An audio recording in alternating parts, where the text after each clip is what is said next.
Farah Roble has just been brought to the emergency unit of the city's zonal hospital in Biki town. He was shot in the stomach by militiamen from the neighboring Afar region.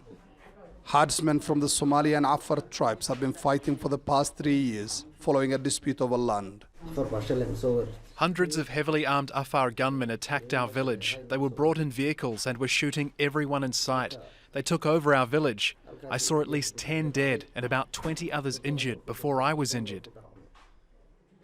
Most of those injured in clashes with the Afar militias end up in this hospital. The trauma ward is full of patients wounded in the near daily clashes at the border. Medical workers at the Biki hospital say they are overwhelmed by the big number of patients arriving with gunshot wounds.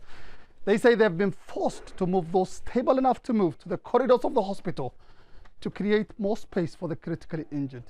Some of these young men have been discharged from the hospital, but with their land firmly in the grip of their opponents, they have chosen to stay.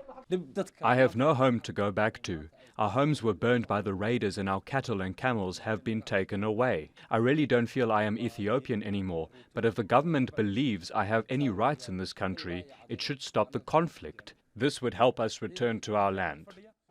Clashes between the Afar and Somali tribesmen were first triggered by a decision by the federal government to hand over 3 Somali inhabited districts to Afar regional state.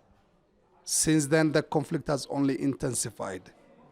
Afar rights activists also blame Somali clans who depend on a nomadic way of life for raiding Afar-owned grazing lands while aided by Somali regional special forces, accusations Somali officials frequently deny. Ethnic-based violence in Ethiopia is not just limited to the Afar and Somali regions. In the Benishangul Gumuz region, conflict between tribes have left hundreds dead in recent months.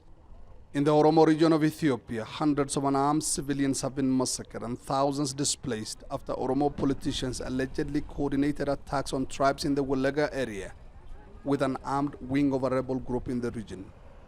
In the foothills where the highlands of Ethiopia meet the vast plains of the Somali region, the scale of the suffering caused by Ethiopia's recurring ethnic violence is laid bare. Here, 98,000 ethnic Somalis displaced by conflict in the Oromia region have set up camp. Residents of the Koloji camp are mainly made up of farmers and businessmen, some of whom were uprooted by attacks 3 years ago. Others have joined the camp more recently.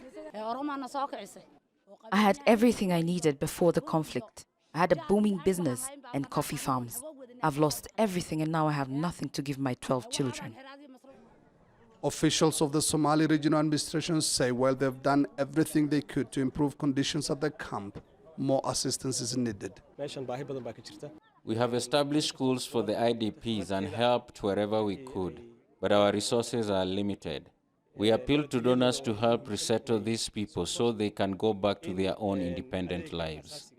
For now, Ethiopia continues to face a growing crisis of ethnic nationalism that some fear could tear Africa's second most populous country apart.